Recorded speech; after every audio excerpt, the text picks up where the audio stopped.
Okay, welcome to Friday night, Detroit in black and white. We've got Eric Brown, who's a big literacy advocate and also keeps his ear to the ground on a lot of local issues. And I'm Allan Lengel, the co-founder of Deadline Detroit. Let's start out, Eric. What's you got an outrage? Oh, I had an easy outrage. What the fuck is wrong with these parking owners trying to charge $1,000 per spot to go to the game? It's 3 different parking lots that were shut down by the city, but the ruling from the city was overturned later by a judge. Right. So they can open back up. I'm not sure what they'll be charging, but for $1,000 per parking spot, that is damn insane. Yeah.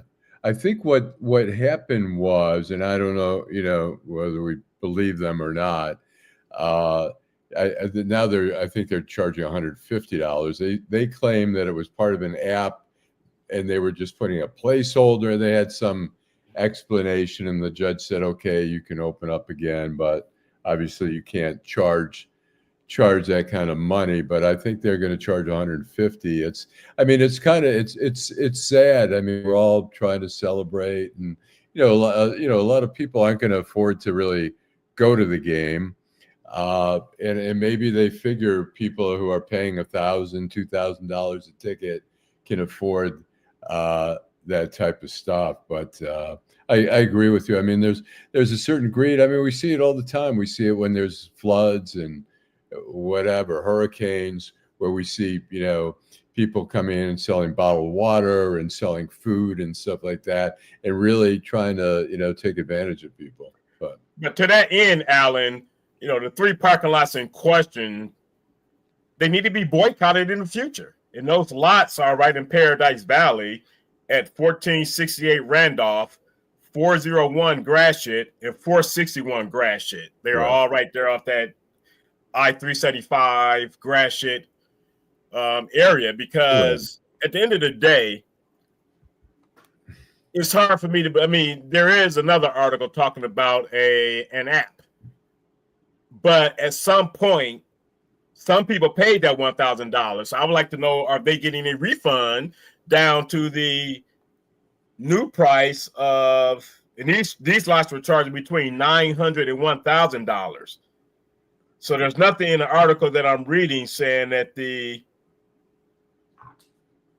reversal reduced the price to a certain rate. Yeah, they said, well, the Detroit News reported that it was going to be about $150. They claim it was something, it was with the app, it was a mistake on the app or whatever. But so the question is, do we believe them, or were they trying to get away with something? I don't know. Well, according to it was Judge David Allan, according to his ruling, no one paid the $1,000. Right. So I guess that's a good thing. But had someone paid it, it would have been, no refund. It's crazy. Right.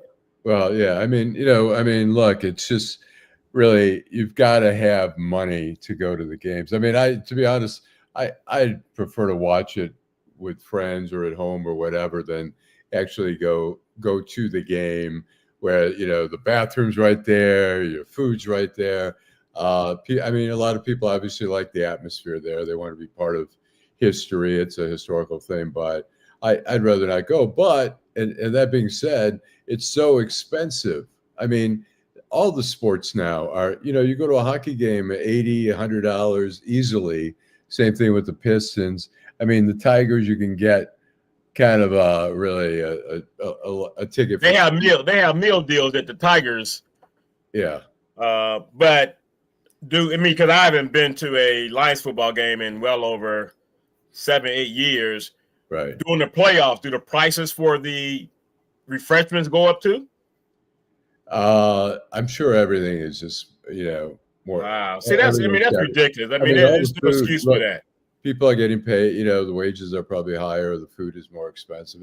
It's hard to tell. When we talk about groceries since the pandemic and all that, where the prices have gone up and it's not clear how much is really because costs have gone up, or they've just seen an opportunity to charge more. It's like Honeybee Market, which I love, and they're noted for their guacamole. You know, when you walk in, you can grab some guacamole there.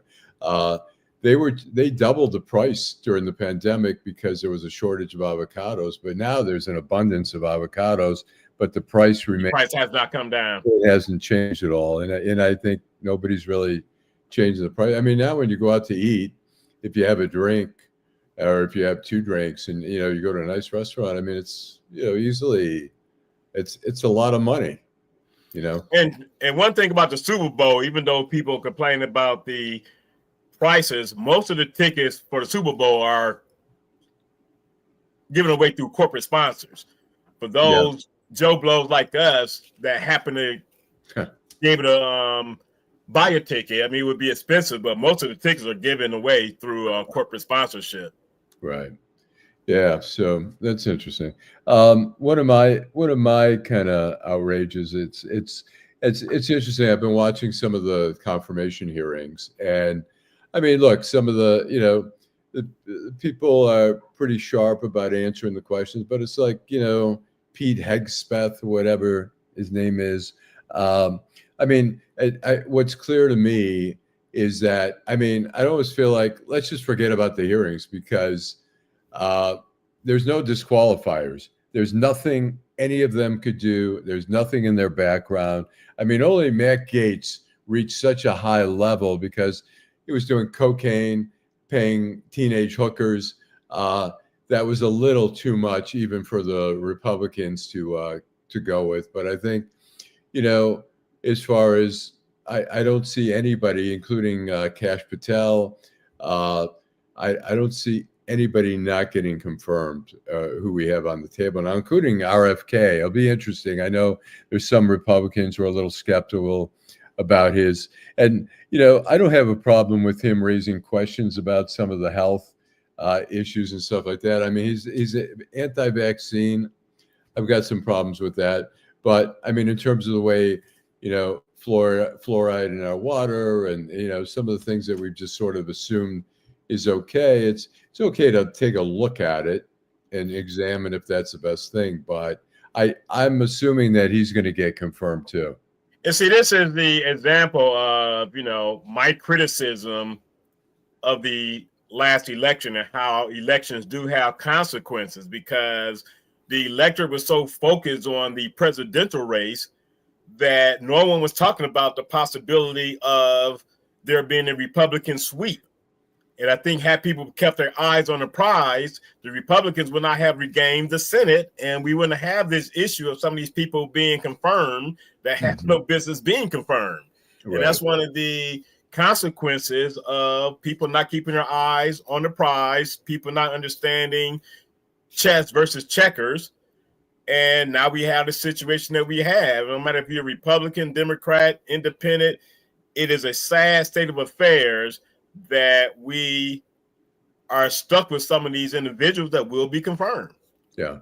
I mean, it's, I think it's in the interest of everyone to have qualified people in those positions, and some seem incredibly underqualified. And, Pete Hegseth, he's obviously a bright guy. He's obviously a very articulate person, but I mean, his background, there's no way the Democrats could have nominated somebody like that, and he would have been embraced by the Republicans, and yet. No doubt. Yeah, and I think he's going to get 100% of the Republican vote there, which just tells me that, I mean, the process has just become so partisan that it's just it's sad. I don't know if there's any turning back at some point where we start to soften a little bit. And it's not like the good old days, but there were times when Tip O'Neill and the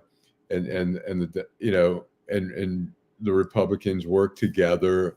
Now it's just I mean, we saw that with Obama in 2010, where I think Mitch McConnell said we're going to do everything possible to make sure he doesn't accomplish anything. And it's like, that's so un-American. I mean, I don't even see that from the Democrats at this point, I mean, who basically hate Trump, but they're like, okay, this is the hand we've been dealt. Let's see if we can make some good for the American people. And you mentioned Tip O'Neill, and to his credit, he is pretty much people have talked about it, but he is pretty much the godfather of the term politics are local. So to his credit, I think people need to embrace that, because it makes no sense. I was just before I got on, I was on the phone with a good friend of mine, and as much as people in Detroit complain, their complaints fall on deaf ears with me when 57.2% of the people did not even vote. Well, actually it was 52.8% of the people did not even vote. So it's like, how can you take people serious when they were not serious enough to do what was necessary? I mean, so it's hard to be sympathetic to a base that do not find the local voting important. I mean, I tell people all the time, you go back to 2013, Mike Duggan won a write-in campaign with only 17% of turnout. The general election in 2013, only 26% of the people turned out. He's never won an election as mayor with more than 32% of the people turning out. And that's shameful. Yeah, I mean, do you think that people just, they don't care? They're just so turned off by politics. They don't think it's, I mean, I've talked to people, I talked to a friend in DC who I wrote about him when he was 16 years old.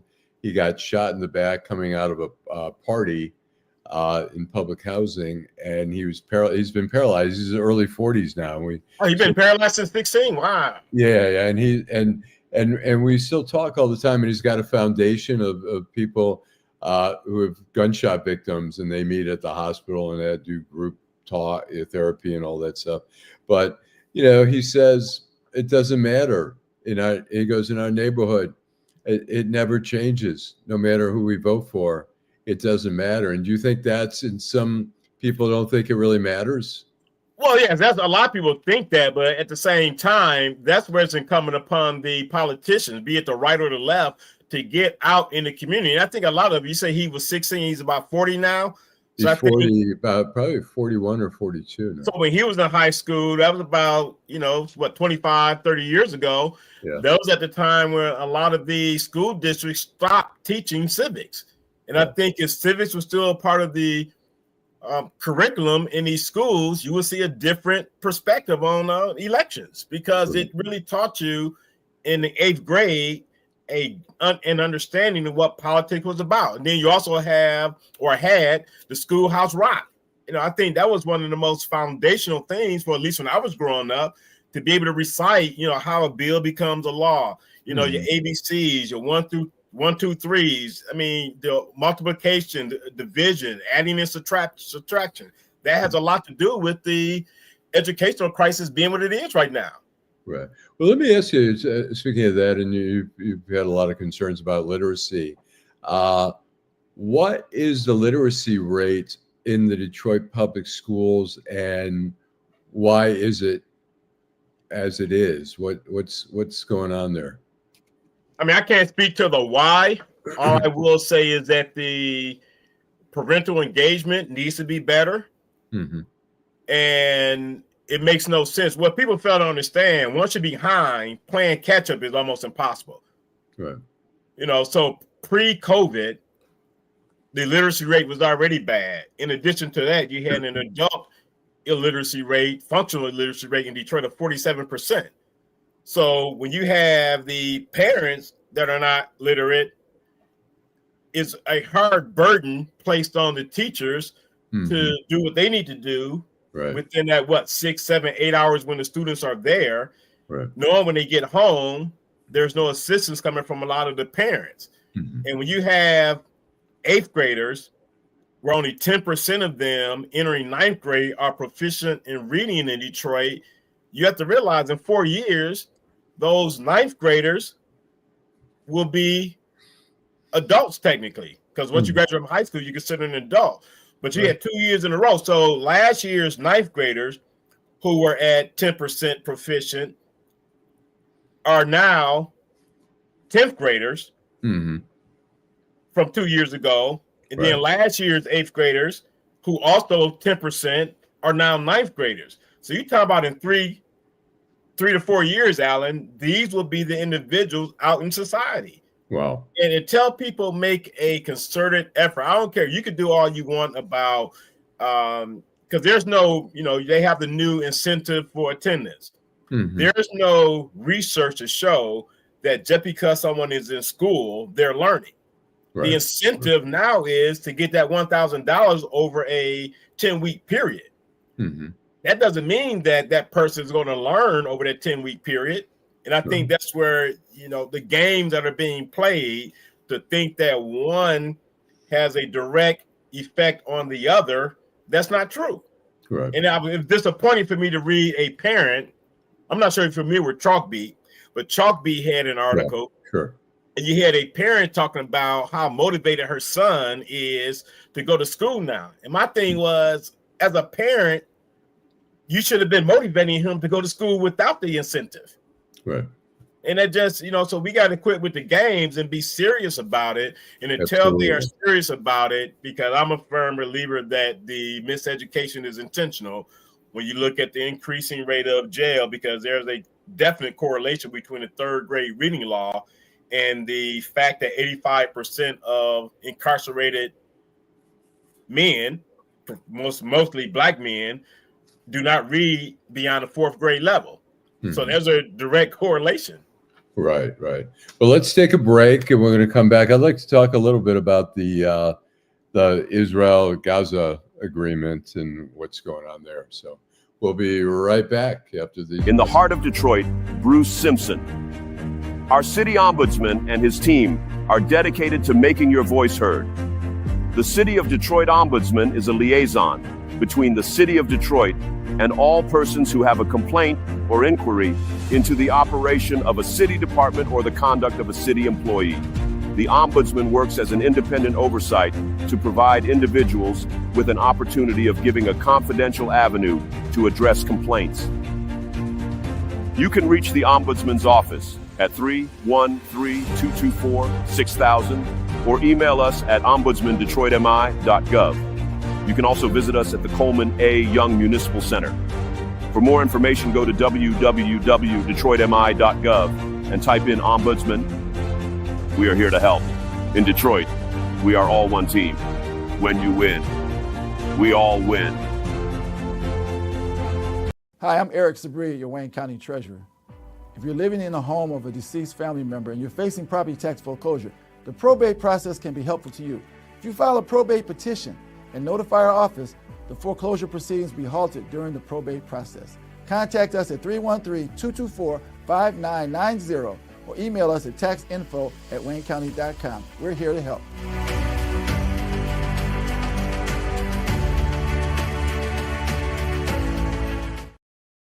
All right, we are back. It's Friday evening here. We've got Eric Brown and I'm Allan Lengel.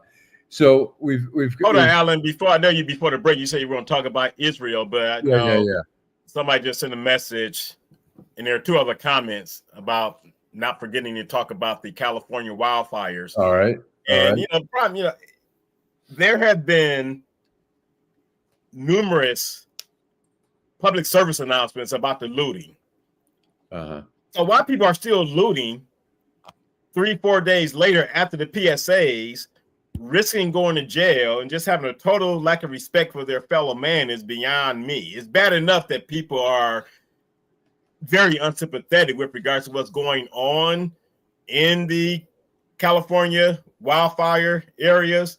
But come on, people, this is your fellow man who are down at their most lowest point, and you are going into neighborhoods dressed as firemen, dressed as policemen to rob and pillage from them. Come on, we're better than that as a people. Well, I would hope and like to think we're better than that as a people. Most people are, but obviously there's some people are always going to take advantage of situation and the most vulnerable. I mean, we see it all the time. There's scams where people are calling senior citizens, getting them to withdraw money from their bank accounts, trying to steal all their money. Look at Bernie Madoff.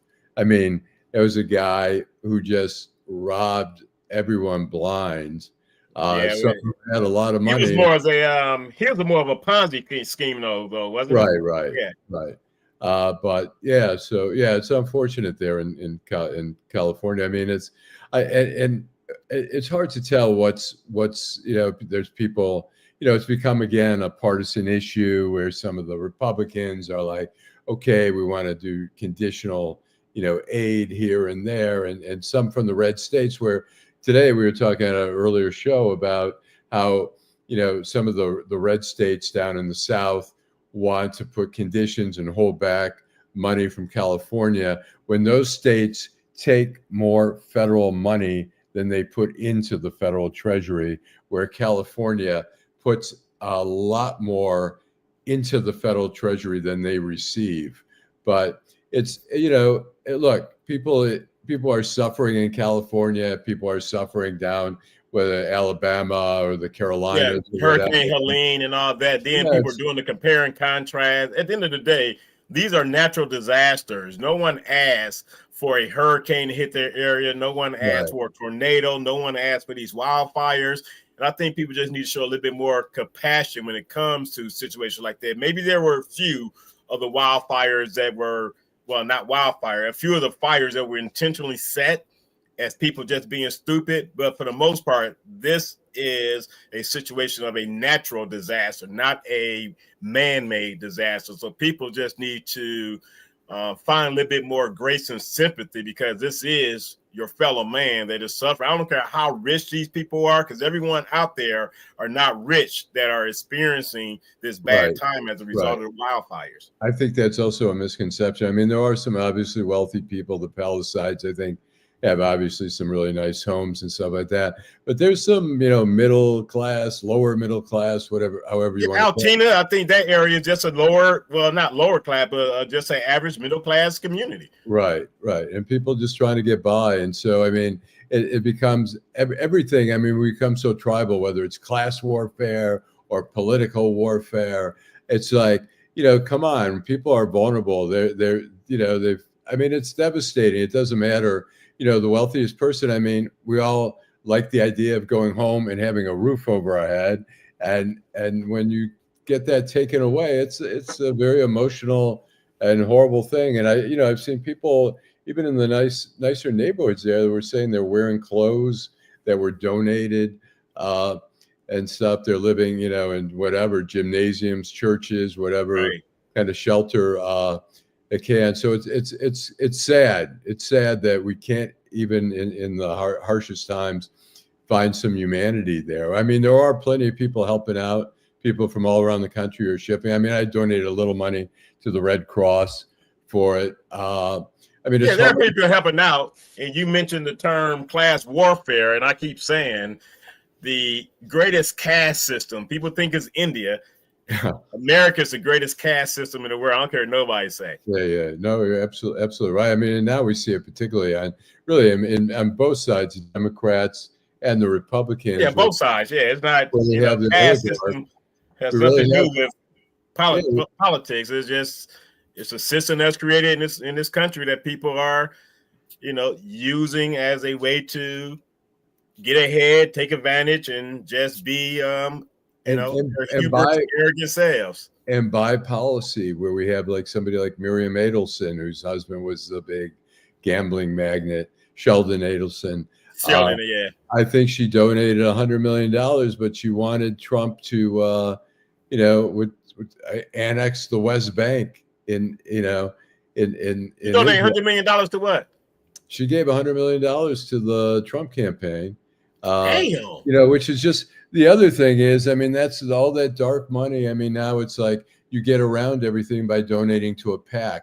There used to be whatever the limit might be, $2,500 or $5,200. I think it was $2,600, and a husband and wife, I think $3,710 or $3,790, something like that. But you're right, with all the dark money that are involved in these campaigns, it's just sad. And even going back to one of the comments by a viewer, nothing wrong with politics. Most people are just irresponsible about their lives, and that's a very poignant comment that was made by, looks like PVT early, I think. Yeah, PBT early. Nothing wrong with politics. Most people are just irresponsible about their lives. And that's a good point, because if people were more responsible, you would have a higher turnout at the ballot boxes on election day. Right.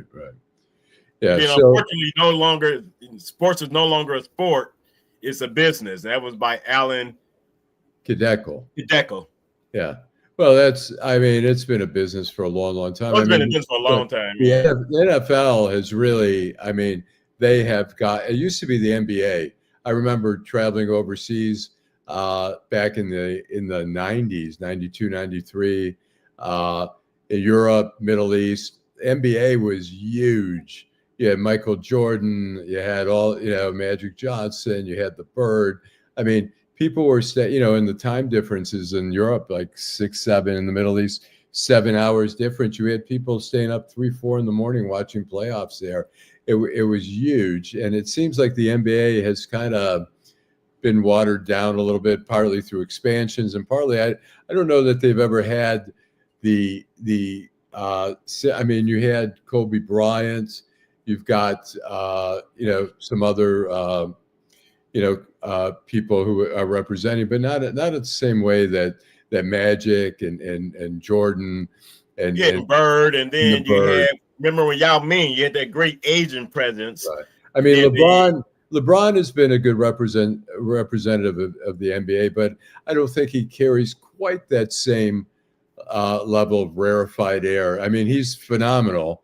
There's one of the best ever to play, but I think now the NFL has really is the league. They are. They're going to Mexico. They got a game in Mexico. They're in Germany. They're in England. If I'm not mistaken, I think they plan on playing a game. Even though I don't watch it, I still read. I think they're planning on playing a game in the Asian market next year. They're expanding. Yeah, there's a group that actually we interviewed on Deadline Detroit. They're from England. They've been Lions fans they have a podcast, and they do live, like they watch the show and they're commenting on every play. They're huge Lion fans, and they've been Lion fans like diehard when the Lions were horrible. And it's becoming, really, the NFL is a great sport, although it's such a violent sport. And me having, I tore my quadricep tendon and had, surgery on my leg. And when you did that just walking, right? Yeah. And so imagine the NFL, how difficult it is for them and their injuries. We see these guys being, taken off the field, and it's like the Civil War, where you imagine the Civil War, like them, taking the wounded soldiers off the battlefield. We see it all through the game. Every game, there's probably 2, 3 guys that have serious injuries. And the Lions have had more injuries. They play hard. And they're getting back some players. Montgomery and Anzalone came back last week or 2 weeks ago, whatever. But it's such a brutal sport. I wonder how long it can survive. They're trying to show that they care. They have concussion protocols. If you have a concussion, that you might have to be out for a week. You have to come out of the game right away to get tested for a concussion. So they're trying to show some sympathy, but we're talking about these players who have a very limited time in their career and have brain injuries, have physical ailments for the rest of their lives. They definitely defy the laws of physics. And by me, fortunately, being able to work at U of M and being on the field during the games, just to hear the collisions, Allan, it's just amazing. And then when even if you're in the stands, you can hear the collisions. So imagine how, ear piercing it is for myself and others when we're out on the field at field level watching the game and hearing it. Sometimes it sounds like cars crashing. Yeah, you're right. The head injuries, the CTE issues, the lifespan of certain positions, running backs and all that. So it's a very dangerous sport. Yeah. Which makes it amazing that the most dangerous sport in all of sports don't give out the guaranteed contracts like baseball and basketball. And look, baseball isn't nearly as tough, but to me, having played Little League up till 9th grade, I found it scary standing in the box. I got hit occasionally by a pitch. To me, it's amazing that pitchers can throw 90, 100 miles an hour. They can throw essentially a rock with accuracy and not so much accuracy, right? not hit every batter. And then it's amazing that the batters can hit the ball because comes in so quickly. I went to a batting cage, several years ago, where it was 50 miles an hour, and I was having a hard time connecting. I started bunting just to connect with it. It's all about that hand-eye coordination. Yeah. It's really quite. So any of us who have played the sports, we have great appreciation for these people who have that level of skill. But they're all all the sports are dangerous at one level, but no sport is as dangerous as football. No sports. Rugby's on the same level as football, but other than that, that's a sort of a football type game. But you're right; it's just it's a dangerous sport. Yeah, and the NFL, like I say, has tried to put in new rules. They're trying to do rules to protect the quarterback. If you hit the quarterback certain way, the rules to protect the quarterback is, or you do a collar grab. Yeah, the horse collar and all that. Protecting the quarterback has gotten too sissified. I'm sorry. Even in college. They used to, it's easy to put a quarterback away, but you got. You got to kind of, watch it a little bit. The quarterbacks are really so central. Look, I hate to knock on wood. Goff has made it through the season so far, but he's out of the game, and I think the Lions are done. But we'll see. Anyways, we are at 32 minutes, so maybe we'll do Israel maybe tomorrow or whatever. Maybe we'll talk about that a little bit. I think it's kind of – I'll just say the one interesting thing I was reading on one of the Israeli papers tonight – that Hamas was crediting Trump with pushing the thing over the line, ceasefire, of trying to put pressure on Netanyahu, and I'm sure that's part of it because, to be honest, what the plan that's in place was back in May, Biden and already had that in place, but Netanyahu was playing the odds, thinking if Trump wins, I'll have carte blanche. The difference is Biden and Trump are on the same page on this. And I think Trump is like, enough bullshit. Let's get this over with. Wars like that can go on forever. And unfortunately, you still gonna have people taking sides based on the timing of the first hostage is supposed to be released on Sunday. Right. American time, which would be Monday. Yeah. Israeli time, which people say it was Trump. So that's the sad part about it. This is not something to be politicized. Right. Just take it for what it's worth. Ceasefire. Hostages are being released. Take your win. Take your victory lap and keep it moving. Right. It does not need to be politicized. And both sides are taking, somewhat a victory lap. Although the extremists only want the extreme, so they're not going to celebrate. But in the Gaza, they're like, okay, we've survived. Let's get back. We're done. We've had enough. A lot of the Israelis are like, give us back the hostages. We're done fighting. We're tired. It's, the thing I fear is that the PTSD in that whole region is so high level. And when you have people who are not emotionally stable, it's not a great vibe, and it leads to bad things. So not just the PTSD, but you also have the rebuilding, which is also will be a problem in California. The rebuilding is going to take years and cost hundreds of billions of dollars, not just millions. So that's unfortunate. And as far as we talking about injury, as far as my parting words, I'll be at a track meet at U of M tomorrow, then again on Sunday, Eastern Michigan next Saturday. Just best of luck to all the participants. Last week at the track meet, you had a couple of people got hurt doing the Wolverine Invitational. So just, do your warm-ups, do your exercises, and everybody stay safe. All right. And I'm looking forward to tomorrow's game. It'll be interesting to when I moved to Washington. You didn't have to put that up, Teresa. I hated the Redskins. And so when I came in the newsroom on Monday when the Redskins lost, I took such joy seeing all these Redskin fans so disappointed. But it's a different team.